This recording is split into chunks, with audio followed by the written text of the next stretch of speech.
estudiar estos temas, ya que nos permite tener una idea clara de que todavía seguimos siendo azotados por este tipo de enfermedades, ¿no?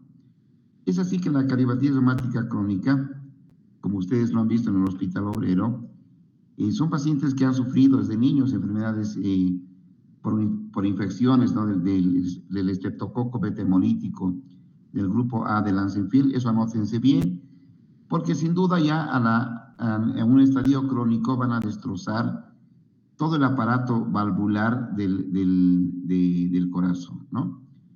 Es en ese sentido que vamos a hablar en este momento de la estenosis mitral. ¿Cómo se define la estenosis mitral? Es la obstrucción del tracto de entrada de sangre al ventrículo izquierdo, causada por una anomalía en la estructura de la válvula mitral. ¿Qué significa eso? Que va a haber un obstáculo en el paso ustedes no se olviden que en la circulación mayor la sangre viene de los pulmones a través de las venas pulmonares hacia la aurícula izquierda. Una vez llenada la aurícula izquierda, ¿no? Lógicamente en diástole pasa, se abre la válvula mitral para que pase la sangre de la aurícula izquierda al ventrículo izquierdo. ¿Cuándo se habla de una estenosis mitral? Cuando hay una obstrucción a nivel de este paso. Y el principal causante es una anomalía de la válvula mitral, ¿no? Eso quede claro porque eso posiblemente sea pregunta de examen. Bueno, la siguiente, por favor. Bien.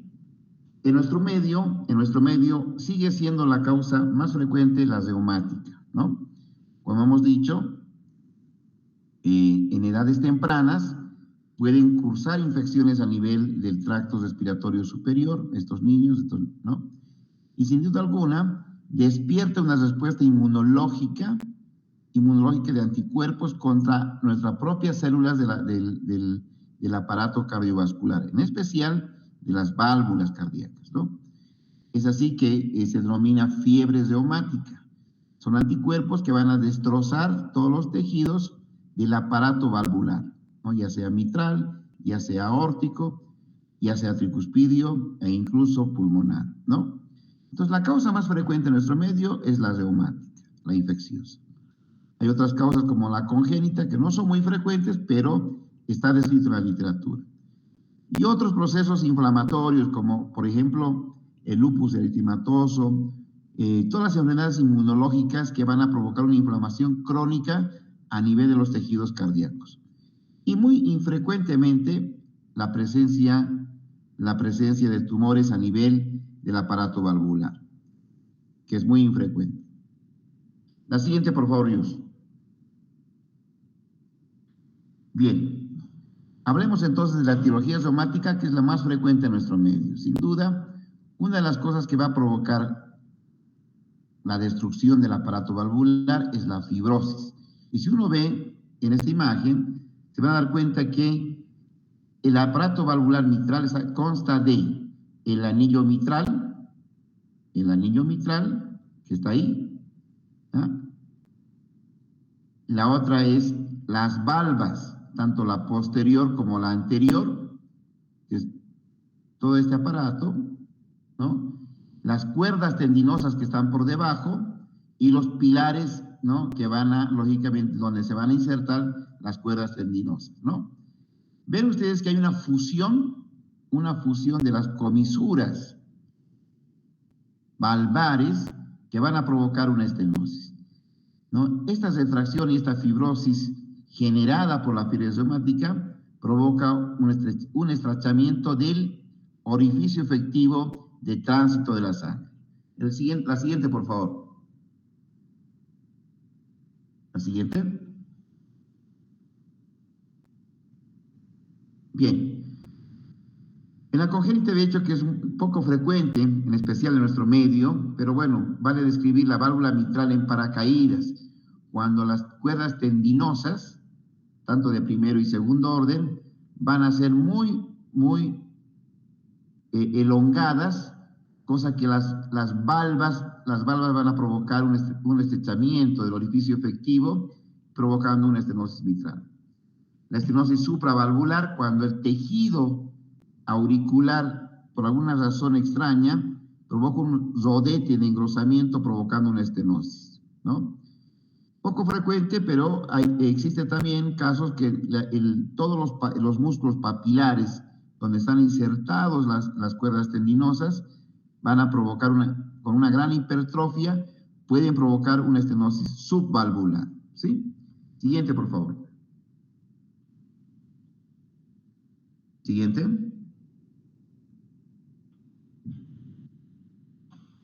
Bueno, como ya había mencionado, ¿no? Hay procesos inflamatorios que van a provocar, lógicamente, una inflamación crónica a nivel del aparato valvular, provocando un estrechamiento del orificio efectivo, que es el lupus, la artritis reumatoidea, la amiloidosis, la mucopolisacaridosis.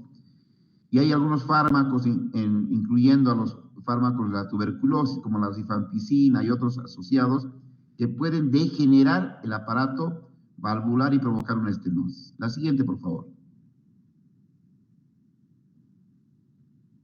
Bien, pregunta de examen, chicos. Entonces, ¿cómo se clasifica la estenosis mitral, no? Según el orificio efectivo, ¿no? No se olviden que el aparato valvular mitral, o sea, el orificio efectivo, ¿no? El área valvular mide de 4 a 6 centímetros cuadrados, ¿no? Pero con una frecuencia, con una fracción de eyección normal, ¿sí? Acuérdense de este dato, 4 a 6 centímetros cuadrados. Si hablamos de una estenosis leve, ¿no? Si hablamos de una estenosis leve, el área valvular va a estar entre 1.5 a 2.5 centímetros cuadrados, ¿sí? Bueno, pero si hablamos de una estenosis moderada, el área del orificio efectivo va a estar menor a 1.5 centímetros cuadrados. Y si hablamos de un área valvular severa, el área del orificio efectivo va a estar menor a 1 centímetro cuadrado. He aquí la indicación quirúrgica para un cambio valvular mitral cuando la estenosis se encuentra en un estadio severo, ¿no? Anótenlo, por favor. La siguiente. Bien. Desde el punto de vista fisiopatológico, una estrechez valvular vean ustedes, menor a 1.5 va a provocar una presión un aumento de la presión de la aurícula izquierda. ¿Qué significa eso? Como la puerta está cerrada, la sangre que debería evacuarse al ventrículo izquierdo queda retenida en la aurícula izquierda. Hay un aumento entonces de la presión, ¿sí? Ese aumento de la presión va a provocar, lógicamente, que gran parte de la sangre refluya hacia las venas pulmonares. Hacia las venas pulmonares. Este reflujo de sangre retrógrado hacia las venas pulmonares va a provocar una congestión pulmonar. O sea, el pulmón se va a llenar de líquido, ¿no? Que incluso puede llegar a una hipertensión pulmonar y, lógicamente, hasta provocar un edema agudo pulmonar, ¿sí? Ven ustedes la importancia de este tema, ¿no? Sin duda, solo la estrechez, la estenosis de la válvula mitral provoca un trastorno fisiopatológico importante que va a complicar, ¿no?, una función principal que es la respiración, ¿no? Provocando, lógicamente, la causa va a ser la congestión pulmonar, ¿sí? Entonces va a haber un aumento de la hipertensión pulmonar, una sobrecarga de presión del ventrículo derecho en forma pasiva, ya que la arteria pulmonar va a estar aumentada de presión, ¿no? Lo que va a provocar una disminución, ¿no? Una disminución a nivel del flujo que llega de sangre desde las venas pulmonares hacia la aurícula izquierda, y esa reducción de sangre que va a llegar al ventrículo izquierdo va a provocar una disminución del gasto cardíaco, ¿ah? Esos pacientes, lógicamente, por eso la clínica es muy importante, porque vamos a tener pacientes casi hipotensos, pacientes con deterioro de la masa muscular, con deterioro de todos los tejidos, ya que le llega sangre muy poquita, en poca cantidad, a toda la economía humana, ¿sí? La siguiente, por favor.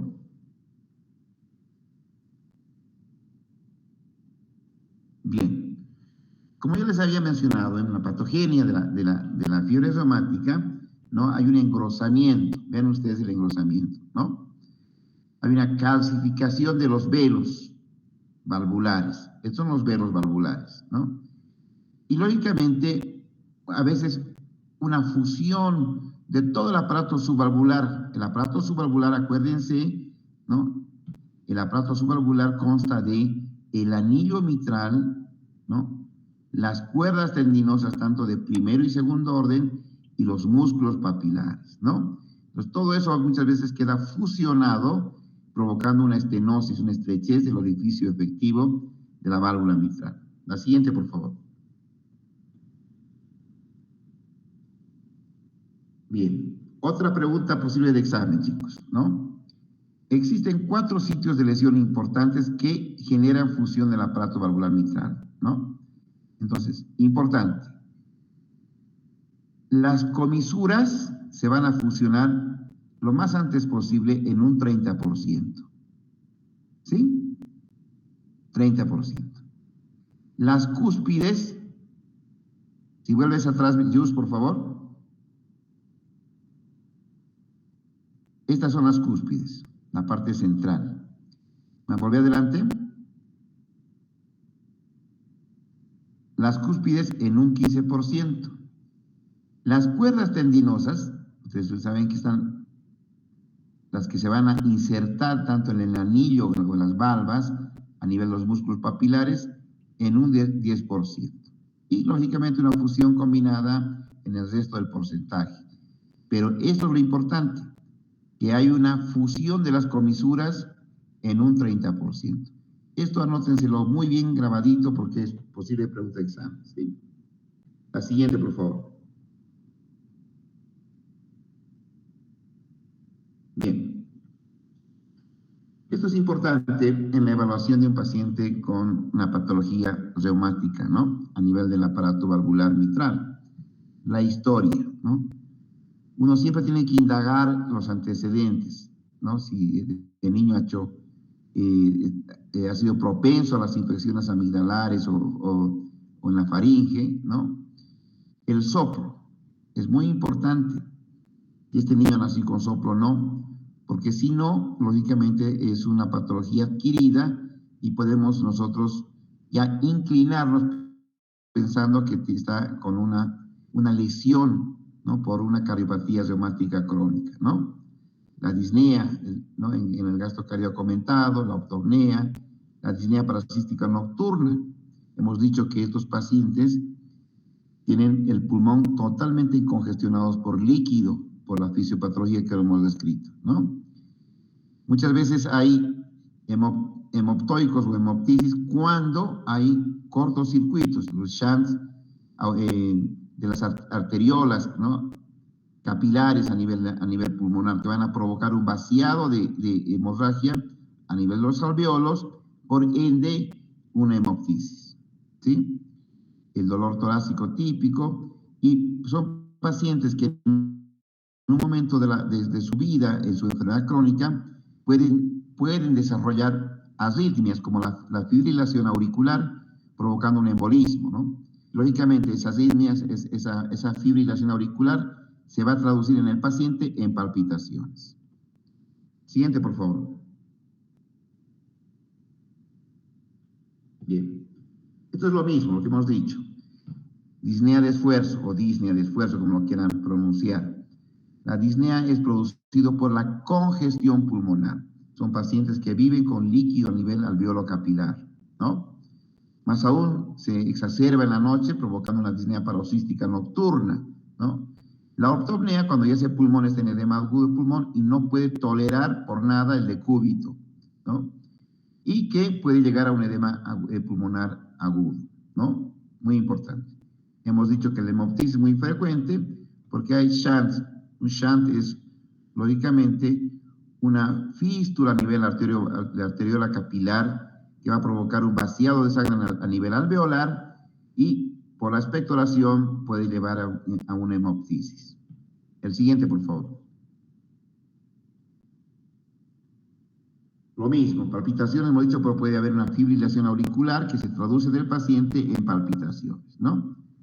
Los síntomas neurológicos son pacientes que, al tener una fibrilación auricular, ese latido anárquico de la aurícula va a provocar la formación de trombos que pueden ser, lógicamente, embolizados hacia un territorio nervioso cerebral, provocando ABC, provocando, lógicamente, incluso isquemia en miembros inferiores, porque los émbolos viajan a cualquier parte del cuerpo, ¿no? En este caso, a nivel central, por la pérdida de visión, a nivel periférico, con una isquemia crítica de miembros inferiores, ¿no? Cuando crece a nivel de la aurícula izquierda, cuando hay un aumento de tamaño de la aurícula izquierda, va a comprimir el nervio laríngeo recurrente. Son pacientes que de alguna forma presentan una afonía o una disfonía. Siguiente, por favor. Esto es importante, a la auscultación. Pregunta de examen.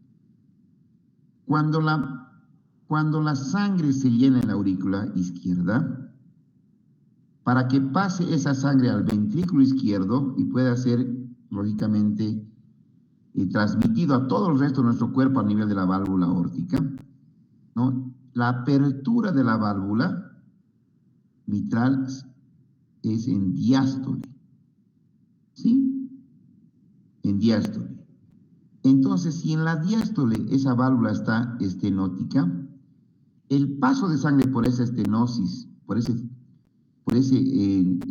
esa válvula completamente fibrosada, por esa válvula completamente calcificada, va a provocar, ¿no?, un chasquido, ¿sí? Si palpamos se llama frémito, y si auscultamos se va a llamar soplo.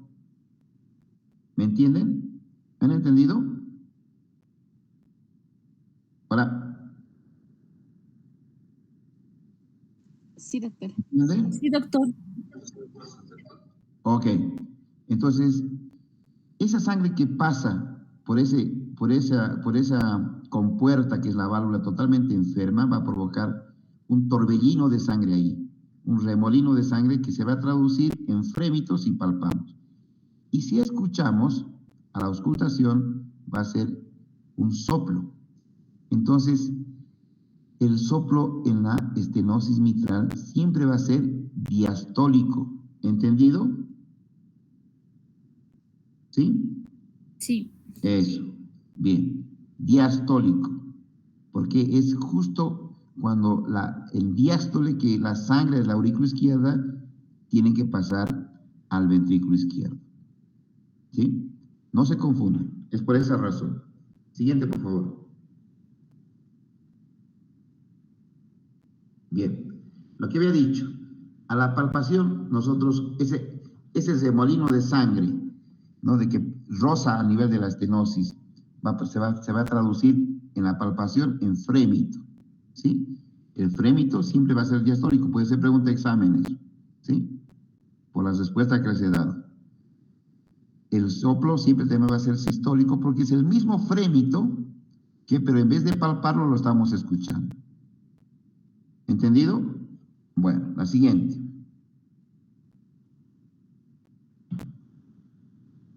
Bien. Sin duda alguna, la poca sangre que puede salir del ventrículo izquierdo, ¿no?, porque lógicamente la estenosis provoca que se retenga sangre en la aurícula izquierda, se fluye hacia los pulmones. Y la poca sangre que pueda pasar por esa estenosis va a provocar, ¿no?, un bajo gasto. Entonces son pacientes que van a tener una facies mitral, son ruburaciones, chapetas, como le dicen acá en la literatura, una rubicundez a nivel de las regiones malares, ¿sí? Son pacientes que ustedes lo ven como si lo hubiesen pintado la región malar de cada hemicara. El pulso, por supuesto, va a ser bien débil, porque hay poca sangre que circula en esos pacientes. Bien, la siguiente, por favor. A eso se llama pulso parvo, por si acaso. Y en la clínica de la auscultación a nivel pulmonar, como hemos dicho que por la fisiopatología son pulmones que siempre van a albergar líquido, siempre va a haber estertores pulmonares húmedos, ¿no? Va a haber una ingurgitación yugular y lógicamente ya por falla del ventrículo derecho, ¿no? El líquido no va a poder llegar hacia las cámaras cardíacas y se va a acumular a nivel de miembros inferiores o incluso llegar a una nasarca, ¿sí? Eso es importante. Eso es muy importante que ustedes lo noten. Cuando ya existe insuficiencia cardíaca derecha por repercusión de la patología mitral, va a haber edemas. Bueno, el siguiente, por favor. Bien. En el electrocardiograma siempre va a haber mientras haya ritmo sinusal, ¿no? La onda P va a ser mellada. ¿Qué significa la onda P mellada? Pues se pregunta de examen. Cuando crece la aurícula izquierda, ven ustedes acá la onda P, ahí, tiki, ahí.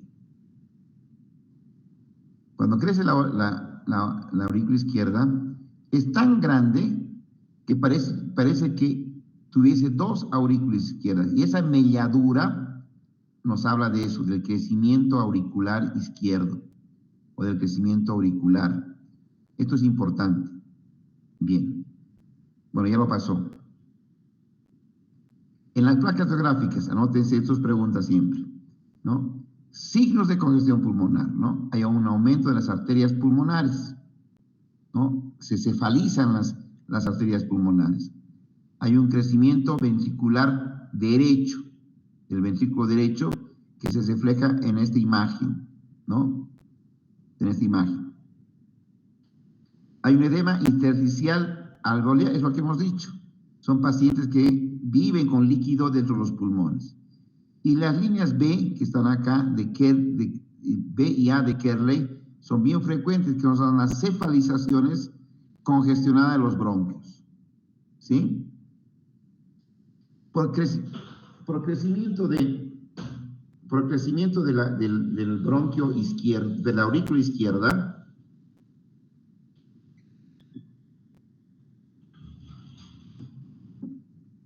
crecimiento de la aurícula izquierda va a empujar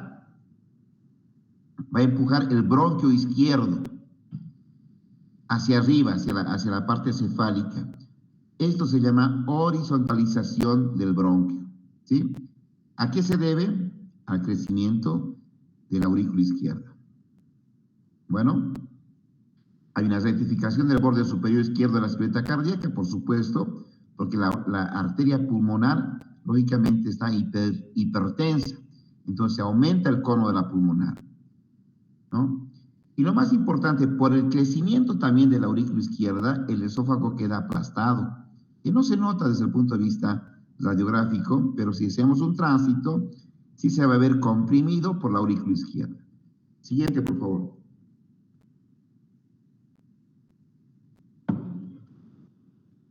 Esto quiero que se anote. El método de estudio con alta sensibilidad y especificidad es la ecocardiografía, ¿no? Muy importante. Nos va a permitir valorar características anatómicas de la válvula, movilidad, engrosamiento de la válvula y calcificación, el tamaño de las cavidades, la función del ventrículo izquierdo, ¿no? Nos va a poder medir la fracción de eyección y demás. Valora el gradiente transmitral, lo que se había dicho al comienzo. Entonces, la sangre, como no puede pasar de la aurícula al ventrículo, aumenta la presión. Esa diferencia de presiones, ¿no? Es muy importante para tomar una decisión. A eso lo llamamos el gradiente. ¿Cuánto es el gradiente? ¿Cuánta es la diferencia entre ambas cámaras? ¿Sí? Y por último, también nos estima la presión de la arteria pulmonar. Siguiente, por favor. Bien. Aquí está, ¿ve? Desde el punto de vista de la ecocardiografía nos permite evaluar incluso el flujo de sangre, la cantidad de sangre que pasa a nivel del orificio valvular, ¿no? O si hay un reflujo de sangre hacia el aurículo izquierdo. Son cosas muy importantes. Lo que quiero que se graben, que es el método, el gold estándar para la evaluación, no tanto de la anatomía y función y patología del corazón, ¿sí? La siguiente. Bien. El cateterismo cardíaco. El cateterismo cardíaco, sin duda, es un método de diagnóstico y tratamiento para este tipo de enfermedades. ¿Por qué razón? Porque muchos de estos pacientes con una estenosis todavía solamente con esclerosis, uno puede llegar a una valvuloplastía mitral por catéter, ¿no? Se atraviesa el tabique interauricular con el catéter, se llega a nivel de la válvula y se infla un balón, que es este que están viendo acá en la imagen. Ese balón, lógicamente, si es una fusión de las comisuras, no puede lograr abrir estas comisuras y mejorar la expectativa de vida del paciente. Entonces, el cateterismo cardíaco puede ser un método de diagnóstico, pero también puede ser parte del tratamiento de este tipo de pacientes. La siguiente, por favor.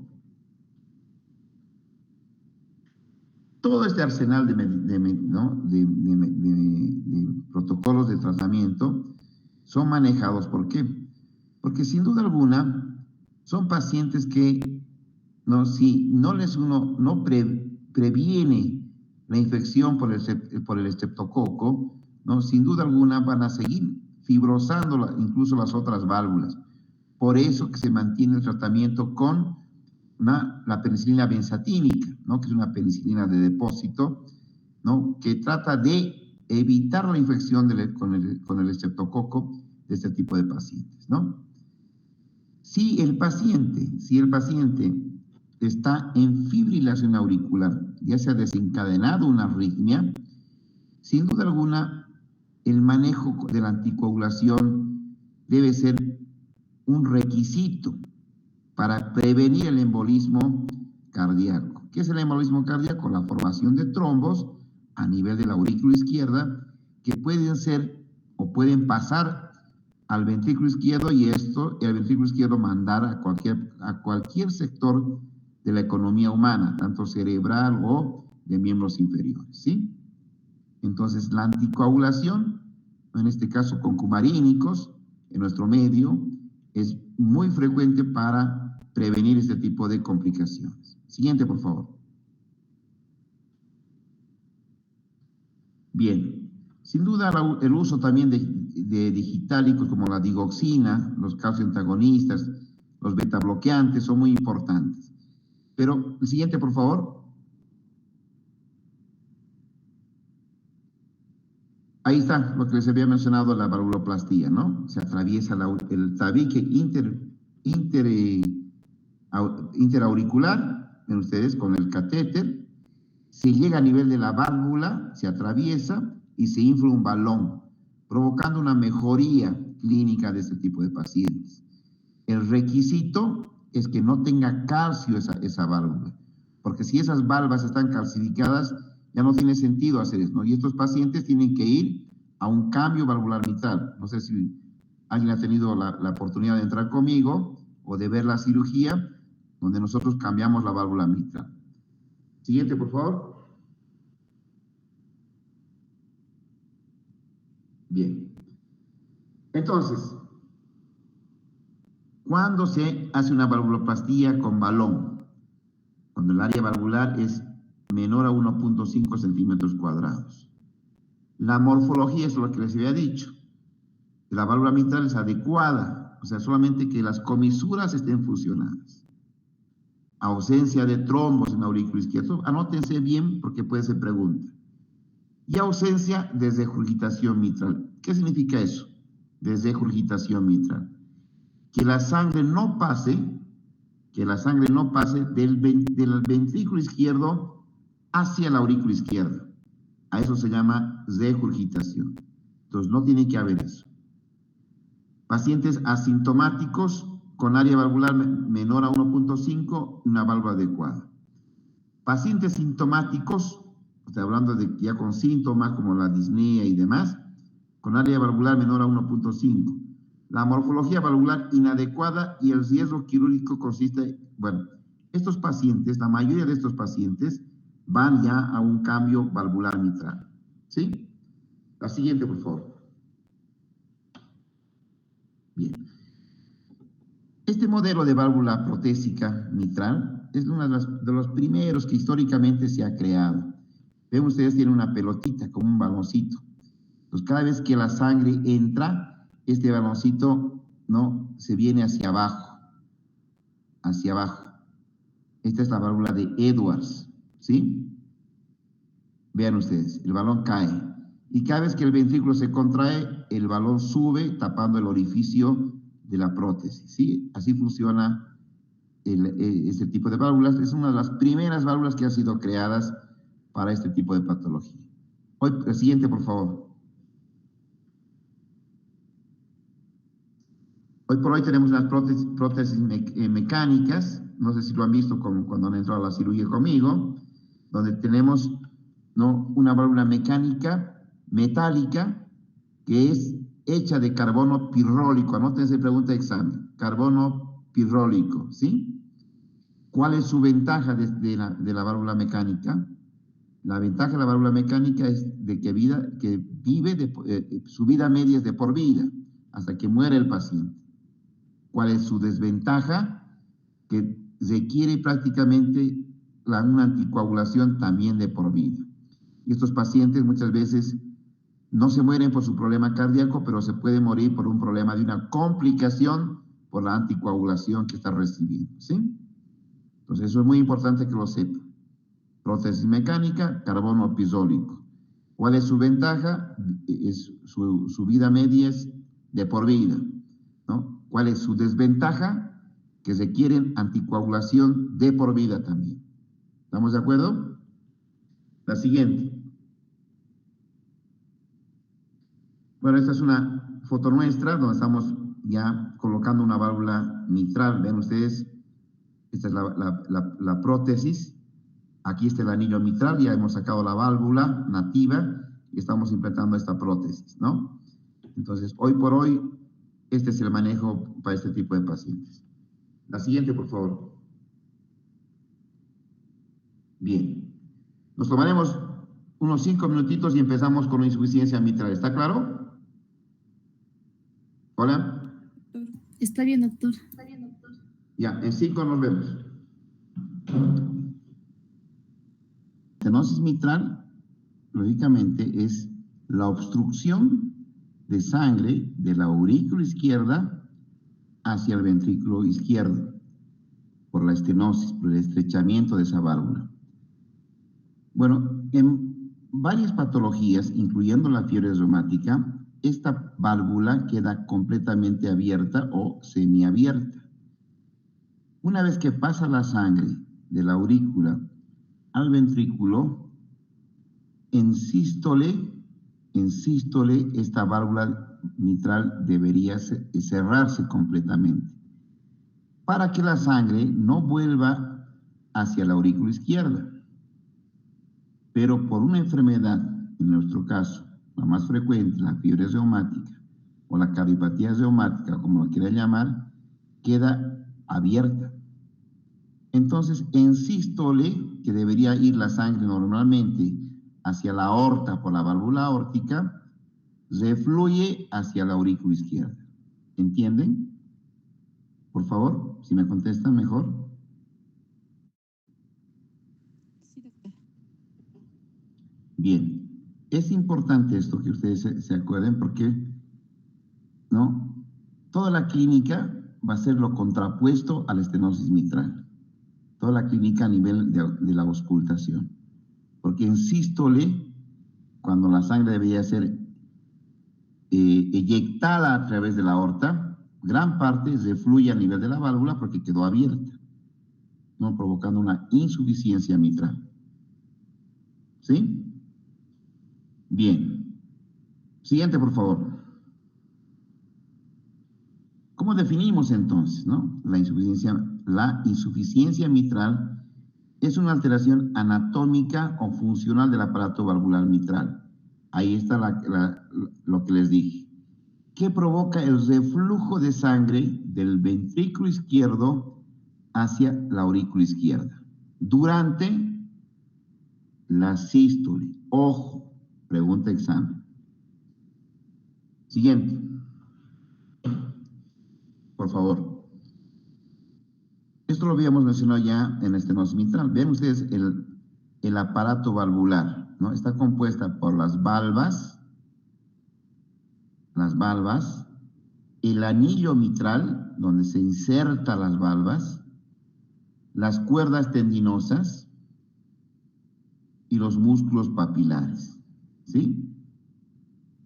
Y los músculos papilares. Siguiente, por favor. Bien. La etiología, ¿no? Aquí esta imagen está muy mal, bueno, está todavía, esta imagen, aquí hay algo mal porque la primera causa de nuestro medio es la cardiopatía reumática. En países del tercer mundo es el prolapso de la válvula mitral, pero anótense que esto está mal, ¿no? En nuestro medio todavía la causa más frecuente es la cardiopatía reumática, ¿no? Muchas veces puede haber una endocarditis aguda infecciosa, o sea, una infección a nivel, ¿no? A nivel del endocardio, ¿no? Esto puede destrozar una válvula en forma aguda y provocar una insuficiencia mitral. Ya hemos dicho, la calcificación anular, cuando lógicamente el calcio va a provocar que las valvas no puedan coaptarse y quedan abiertas, en su mayoría va a provocar una insuficiencia mitral. Las miocardiopatías, la cardiopatía isquémica, cuando se dilata el anillo mitral, todo aquel elemento que hace que las valvas no puedan coaptarse o cerrarse, va a provocar una insuficiencia mitral. Ejemplo acá, enfermedades vasculares de colágeno, como el lupus, los traumatismos, ¿no? En especial los punzocortantes, van a provocar una insuficiencia aguda, provocando un reflujo de sangre hacia la aurícula izquierda. Lo menos frecuente, pero está descrito en la literatura, el síndrome de hipereosinofílico, nunca lo he visto, pero está descrito, ¿no? El síndrome de carcinoide, cuando hay tumores a nivel cardíaco, y la exposición a ciertos fármacos, como lo había mencionado en la estenosis mitral, en especial los antituberculosos. Siguiente, por favor. Bien. Anomalías de las valvas de la válvula mitral. La primera causa de anomalía de las valvas de la válvula mitral, y hemos dicho, es en nuestro medio la cardiopatía reumática crónica. Le siguen ya cosas menos frecuentes en nuestro medio, como el prolapso de la válvula mitral. El prolapso es cuando las cuerdas tendinosas son tan largas que la valva no pueda pasarse, lógicamente, tanto hacia la aurícula como al ventrículo izquierdo, ¿no? Por una elongación de las cuerdas tendinosas. Cualquier enfermedad que dilate el anillo mitral, como la cardiopatía isquémica, una endocarditis, vegetaciones o tumores como los somas, pueden provocar una insuficiencia mitral, ¿sí? Son ejemplos nada más. Lo que quiero que se quede en la cabeza que la primera causa en nuestro medio es la cardiopatía reumática crónica, ¿sí? Siguiente, por favor. Es más o lo mismo. Siguiente, por favor. Bien. Esto es pregunta. En términos de porcentaje, ven ustedes, términos de porcentaje, esta imagen no es nuestra. Esta imagen es del primer mundo. El prolapso valvular mitral está en un 20 a un 70%. ¿Sí? Que como factor etiológico de la insuficiencia mitral. La cardiopatía isquémica, porque no le llega sangre a nivel, se empieza a dilatar el ventrículo, provocando una dilatación del anillo mitral, en consecuencia, va a provocar, lógicamente, una insuficiencia mitral. Lo que quiero que se anoten y que quede grabado como porcentaje es este. La enfermedad reumática en un 3 a un 40% en nuestro medio, ¿no? Después viene la endocarditis infecciosa, un 10 a 12, y lógicamente en menos frecuencia una cardiomiopatía dilatada, ¿no? Cuando hay una carditis, una infección por un virus, puede provocar lógicamente una miocardiopatía dilatada que se va a traducir en una dilatación del anillo mitral y en consecuencia una insuficiencia mitral. Siguiente, por favor. Siguiente.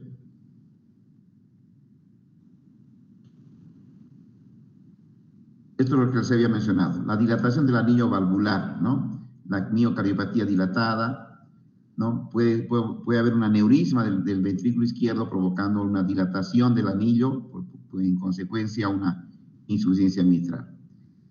Y todos estos elementos, como la calcificación, la fiebre reumática, cualquier elemento que provoque una dilatación del anillo mitral, ¿no? Va, lógicamente, llevar a una insuficiencia mitral por falta de coaptación del aparato valvular, de las valvas a nivel del anillo mitral. Siguiente, por favor. Lo mismo. Cualquier elemento que provoque del aparato subvalvular, como el alargamiento de las cuerdas tendinosas, como lo mencioné, la rotura de estas cuerdas tendinosas, ¿no? Y cualquier elemento que provoque una alteración de todos estos elementos anatómicos van a llevar a una insuficiencia mitral. Siguiente, por favor. Bien, lo mismo con los músculos papilares, ¿no? Ustedes saben que todo segmento de la musculatura cardíaca está irrigada por las arterias coronarias. Entonces, cualquier elemento que provoque una alteración en el flujo coronario puede provocar trastornos a nivel de la irrigación de los músculos papilares. Por consiguiente, en un momento pueden provocar una disfunción del trabajo de estos músculos papilares, provocando una insuficiencia mitral. El siguiente, por favor.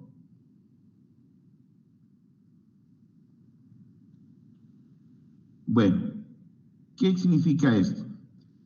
Cuando refluye la sangre en sístole, toda esa sangre del ventrículo izquierdo, lógicamente, en gran porcentaje, refluye hacia la aurícula izquierda. ¿Sí? Al refluir a la aurícula izquierda, hay un reflujo agudo de sangre a través de las venas pulmonares hacia el nivel del torrente pulmonar alveolo capilar. Si este paciente en forma aguda, como por ejemplo un traumatismo, ¿no?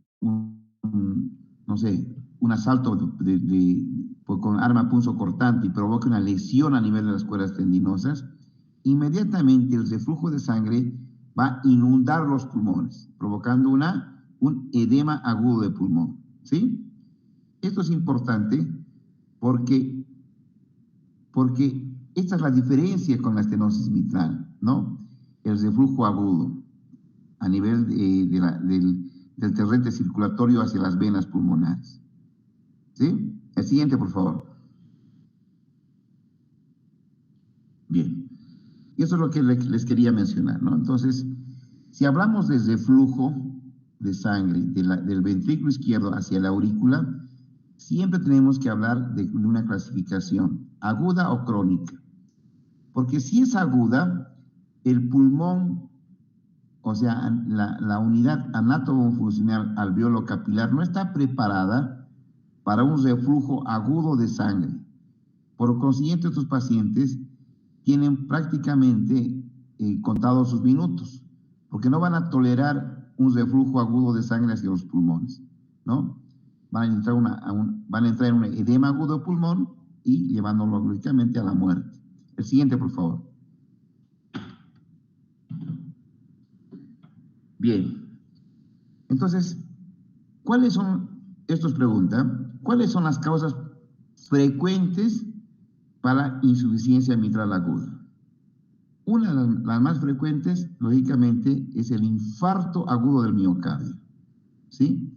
Cuando no le llega sangre al músculo papilar, por ejemplo, hay una arteriosclerosis y hace un infarto el paciente, este músculo papilar puede romperse, provocando agudamente una insuficiencia mitral. Y como les he dicho, en la fisiopatología, el reflujo de sangre hacia el torrente pulmonar es tan abundante que van a congestionar en forma aguda, provocando un edema agudo de pulmón. Estos pacientes prácticamente a veces no logran salvarse, ¿sí? La otra causa, por ejemplo, también es la endocarditis infecciosa. Cuando hay una infección dentro del corazón, puede provocar una rotura de las valvas, una rotura de las cuerdas tendinosas, provocando un reflujo agudo, ¿sí? Es muy importante hacer un diagnóstico de este tipo de variables que pueden provocar una insuficiencia mitral aguda. Como ya les mencioné, también la traumática, ¿no? Cuando hay una lesión traumática, ya sea iatrogénica o por un accidente o por un asalto con un arma punzocortante, puede provocar una insuficiencia mitral aguda. Siguiente, por favor.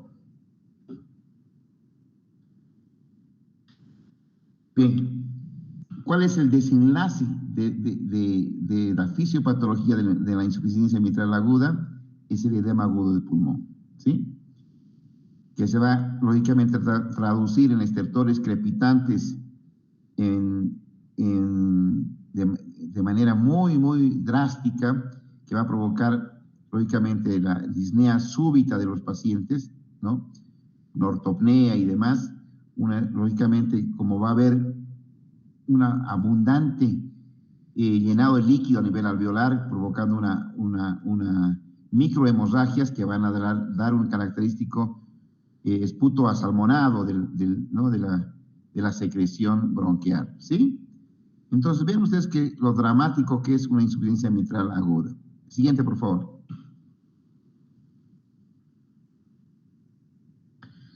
No pasa así, por ejemplo, en la insuficiencia mitral crónica. Las causas más frecuentes, el prolapso de la válvula, le he dicho el síndrome de Barlow, ¿no?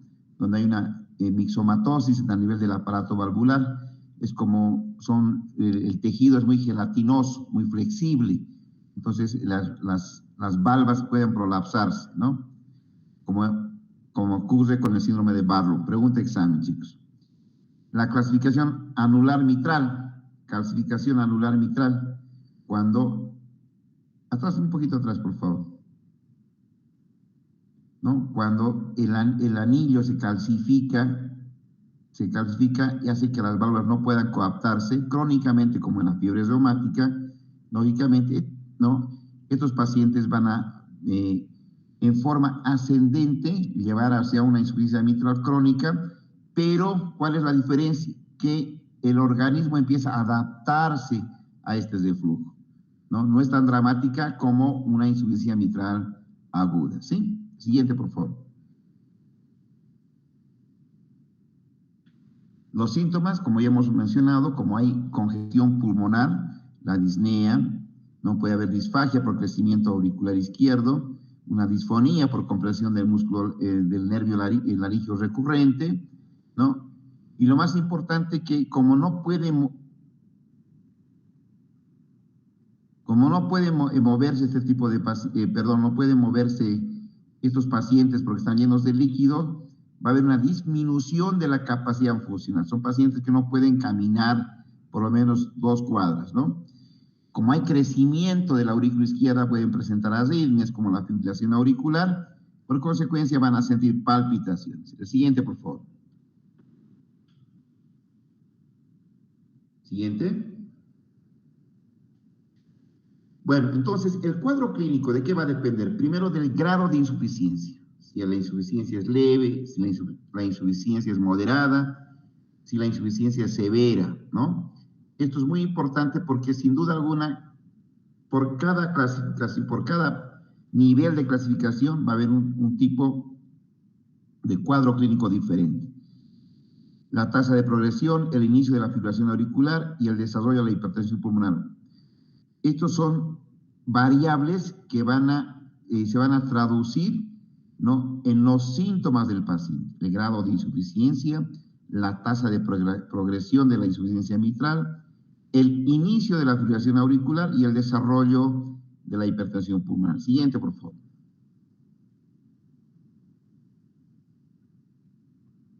Bien. Ya lo mencioné. Los síntomas más frecuentes, entonces, la disnea de esfuerzo con fatigabilidad. Son pacientes que se llenan de líquido a nivel pulmonar, ¿no? Por siguiente, son pacientes que no van a poder respirar bien y su síntoma importante va a ser la disnea de esfuerzo, ¿no? Y va a depender del grado de insuficiencia para que esa disnea sea una disnea leve, moderada o severa, o incluso llevándola a una ortopnea o a signos de un edema agudo de pulmón, ¿sí? Siguiente, por favor.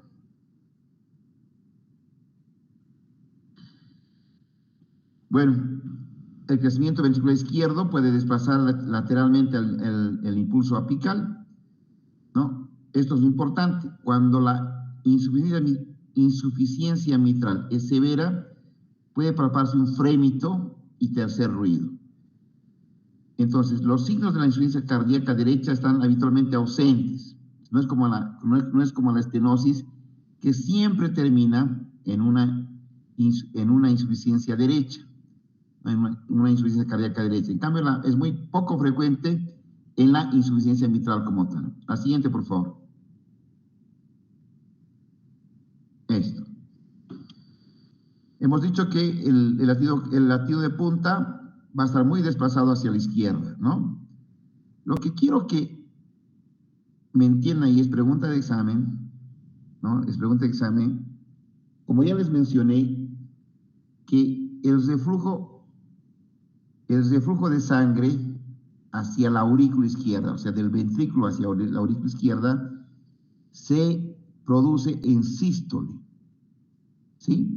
Porque en sístole esta válvula mitral debería estar cerrada, no tendría que permitir el reflujo de sangre. Pero como queda abierta por alguna razón de factores etiológicos que hemos mencionado, entonces en sístole va a haber paso de sangre del ventrículo hacia la aurícula. Este paso de sangre, si palpamos, se va a producir, ¿no? Lógicamente va a ser un frémito o un trill a nivel en este caso, del sistólico apical. Si lo escuchamos, el soplo va a ser diastólico o sistólico. Pregunta de examen. ¿Qué me dicen ustedes?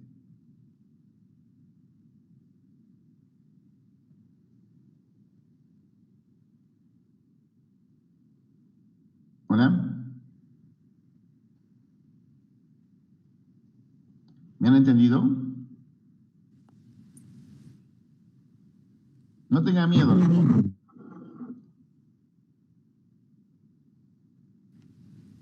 No te escuché bien, Lisette.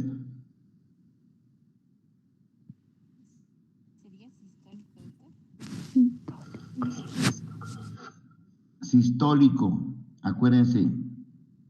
Hemos dicho que la válvula debería quedarse cerrada en sístole, la válvula mitral. Pero por cualquier enfermedad que hemos mencionado en tantos ejemplos, queda abierta. Entonces, el reflujo de sangre se va a producir en la sístole del ciclo cardíaco. Entonces, si lo palpamos, va a ser como un trill, como un frémito a nivel apical. Pero si lo escuchamos, va a ser un soplo. ¿En qué ciclo? En sístole. ¿Entendido? ¿Sí? Sí, doctor. Sí, doctor. Sí, doctor. Buenísimo. Siguiente, por favor. Bien. Bueno, el electrocardiograma ¿no? Es la onda P, lógicamente por el crecimiento va a estar más grande, ¿no? No es muy importante que ustedes vean esto, más que todo no es una clase de cardiología. Pero lo más importante es que en el electrocardiograma, ¿no? Nosotros descubramos de que este paciente esté en una fibrilación auricular o no, ¿sí? Porque hay un crecimiento desmedido de la aurícula izquierda, ¿no? La onda P va a ser mayor a 0,2 segundos, en D2, donde se ve bien. Se puede apreciar un componente negativo significativo en B1. ¿Qué significa un componente negativo? Que en B1, donde debería ser positivo la onda por crecimiento auricular, en este caso va a ser negativo, ¿no? Cuando hay un crecimiento del ventrículo, una dilatación, puede haber un crecimiento, ¿no? Se va a traducir una hipertrofia del ventrículo izquierdo, ¿sí? Esto es muy importante porque sin duda nos va a hacer un diagnóstico diferencial con la estenosis mitral. Siguiente, por favor.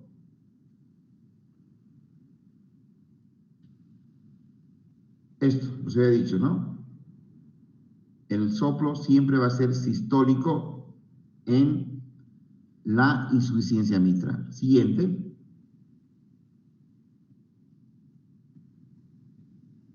Luego estamos repitiendo, ¿no? Siguiente. Estamos repitiendo. Eso. Estamos yendo hacia atrás. La onda P mitral, signos de crecimiento, ¿no? Y como ya he dicho, tanto en la estenosis mitral como hay crecimiento, puede haber una onda P mellada, ¿no? Es como si tuviese dos ondas P en un mismo trazo. El siguiente, por favor. Ya. Lo mismo que en la estenosis mitral. El gol estándar del estudio, tanto de sensibilidad y especificidad, es la ecocardiografía. Lo mismito.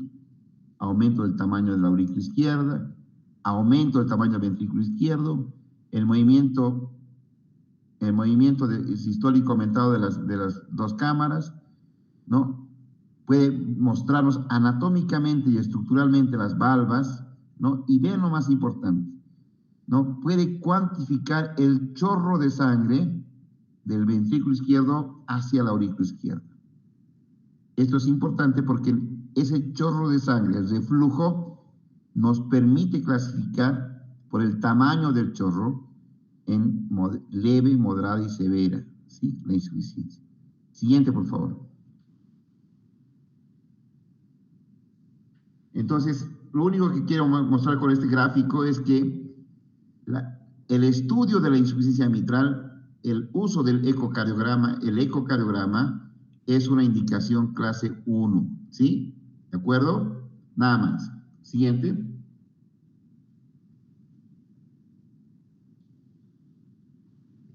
Siguiente. Esto es más de lo mismo. Nos permite ver el reflujo. Ven ustedes la parte azul, reflujo de sangre hacia la aurícula izquierda, ¿sí? Aurícula izquierda. Cómo refluye la sangre del ventrículo hacia la aurícula, ¿no? Y lógicamente, ¿en qué? En sístole, ¿sí? El siguiente. Lo mismo que en las imágenes de la estenosis mitral, ¿no? Ustedes saben que va a haber una congestión tal cual en la estenosis. Va a haber primero una cardiomegalia, el índice cardíaco va a estar aumentado, ¿no? Va a haber un aumento de la aurícula izquierda. Este aumento de la aurícula izquierda va a provocar una horizontalización del bronquio izquierdo, ¿no? A nivel de la placa de tórax. Lógicamente, las líneas B de Kerley van a ser bien frecuentes, están acá. Y se puede ver incluso muchas veces en la cardiopatía reumática crónica una calcificación del anillo mitral. Siguiente, por favor. Siguiente. Bien, más o menos un esquema, ¿no? Hay un crecimiento, ven ustedes, de la arteria pulmonar por el reflujo y toda la fisiopatología, ¿no? Hay un desplazamiento de la punta hacia el ventrículo izquierdo, hay una horizontalización del bronquio que no se nota muy bien acá está, ¿no? Y por consiguiente, un aumento de la congestión a nivel pulmonar, ¿no? Porque hay un acúmulo de líquido a nivel alveolo capilar. El siguiente, por favor. Vean ustedes, el crecimiento de la aurícula izquierda, como está acá, va a provocar una estrechez del esófago. Estos pacientes van a presentar disfagia, una dificultad a la deglución o al paso de los alimentos del esófago al estómago, ¿sí? Esto es importante. El crecimiento de la aurícula izquierda, ¿no? De la aurícula izquierda va a provocar que el bronquio izquierdo quede en posición horizontal. Eso es importante. El aumento de la arteria pulmonar, de la presión de la arteria pulmonar, va a provocar, lógicamente, una rectificación del cono de la pulmonar. Siguiente, por favor. Siguiente. Esto más quiero, lógicamente, mencionar en el sentido de que las áreas inferiores a 4 centímetros cuadrados corresponden a insuficiencias mitrales leves, ¿sí? Menor a 4 centímetros cuadrados. Esto anótense, por favor. Entre 4 y 8 a insuficiencias mitrales moderadas. Y cuando está por encima de 8 centímetros cuadrados, entonces hablamos de severas, ¿sí? Puede ser pregunta esto, anótense. Siguiente.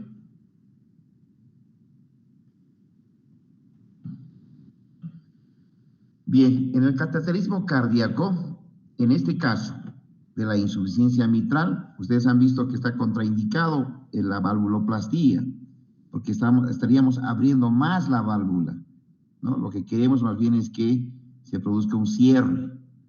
Entonces, solamente el cateterismo cardíaco sirve para diagnóstico, tanto de la función ventricular, tanto de la lesión de las arterias coronarias, ¿no? Pero no nos sirve para un tratamiento de tipo terapéutico, como en el caso de la estenosis. Eso es pregunta, por si acaso. Siguiente. El siguiente.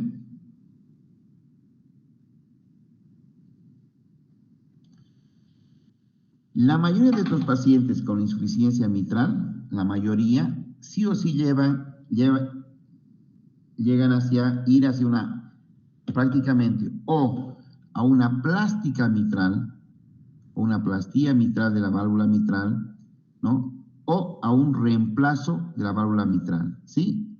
En un casi 100%. Siguiente, por favor. Siguiente. Bien. Más de lo mismo, ¿no? El tratamiento de la insuficiencia mitral aguda siempre es quirúrgico, en un 100%. Nada más, quiero que sepan eso. Siguiente. Lógicamente, no, para llevar a un paciente a la cirugía tenemos que compensarlo. Para eso no usamos muchas veces beta bloqueantes, digitálicos, para poder llevar a estos pacientes con mucho más, ¿no? Estabilidad hacia el quirófano. Siguiente, por favor.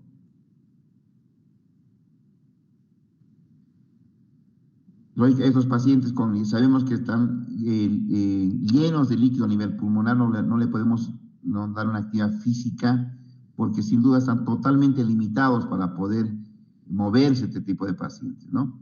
Entonces hay que restringir la sal y líquidos, porque pues lógicamente aumentar su posibilidad de edematizarse a nivel pulmonar, el uso de diuréticos y demás. Y cuando estos pacientes están en fibrilación auricular, no se olviden que son pacientes que tienen que llevar una anticoagulación, ¿no? Para que, lógicamente, prevenir la formación de trombos endocardíacos, ¿no? La siguiente. Ven ustedes que el tratamiento quirúrgico, ¿no?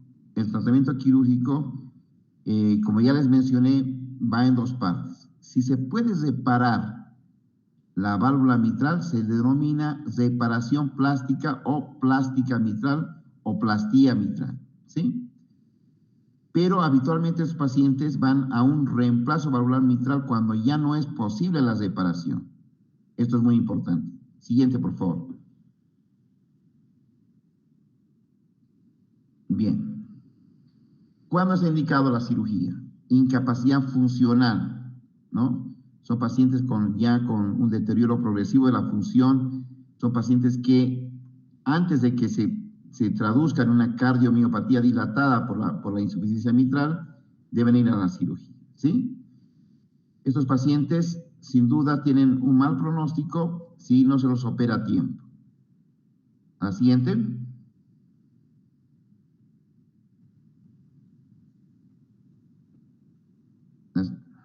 Bien. Estas imágenes es para ilustrar la insuficiencia mitral. Ven ustedes, este es el aparato valvular mitral, ¿sí? El aparato valvular mitral. Aquí están las valvas, la valva anterior, la valva posterior, las cuerdas tendinosas, el músculo cardíaco, los músculos papilares. Cuando no coaptan y se queda abierta así en sístole, entonces la sangre se fluye del ventrículo izquierdo hacia la aurícula izquierda. Lo que hacemos es una plástica mitral. Ven ustedes, hay un anillo protésico mitral usando su propio tejido, ¿no? Entonces, ven ustedes que se logra coaptar tanto la valva anterior como la valva posterior para el cierre de la válvula mitral. A esto se denomina valvuloplastía mitral, ¿no? Quirúrgica en este caso, ¿no? O plástica mitral. La siguiente, por favor. Esta es una prótesis metálica que les había mencionado en la parte de la estenosis mitral. Es una prótesis metálica, el elemento es el carbono pirrólico, ¿sí? El carbono pirrólico que actúa de valva, ¿sí? Siguiente. Bien, esto quiero que se anoten porque es muy importante. En la prótesis mitral hay dos tipos de válvula. ¿Puedes ir adelante, un adelante, por favor, Jus?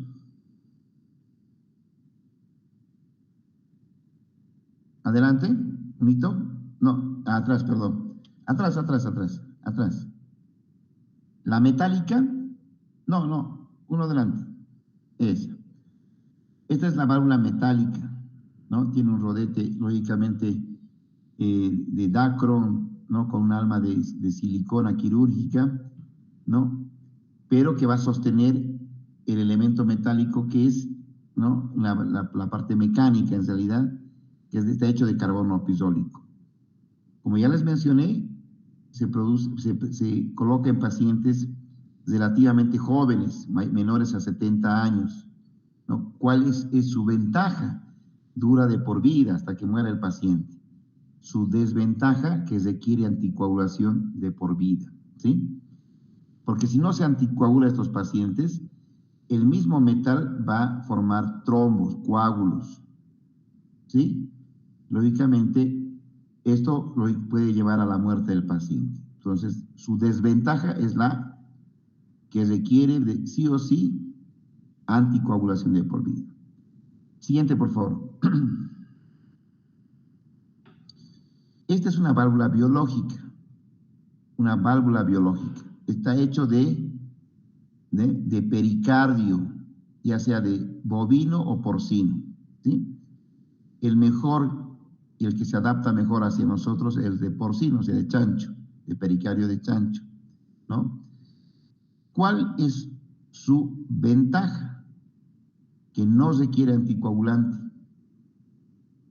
Son pacientes que no van a sufrir accidentes por la anticoagulación, como un ABC hemorrágico, ¿no?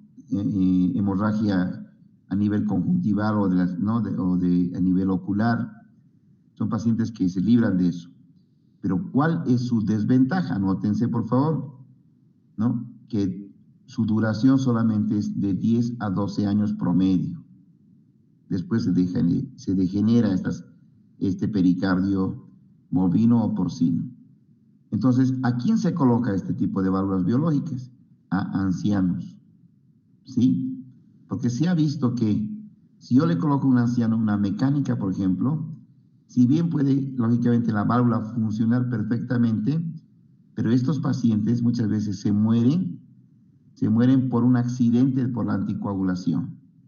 Entonces, sí o sí, se coloca a estos ancianitos estas válvulas biológicas, ¿sí? ¿Entendido?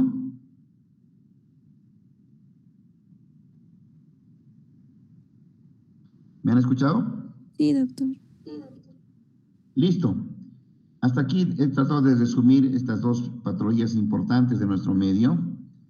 Entonces, yo me voy a poner con Jus mañana, yo creo que voy a pasar clases en la tarde, 2 clases más, el viernes otras 2 más y llegábamos al parcial el día sábado. Pero yo me voy a poner de acuerdo con Jus, ¿está bien? Está bien, doctor. Listo, pues muchas gracias. Hasta luego, buenas noches. Hasta luego, doctor. Buenas noches.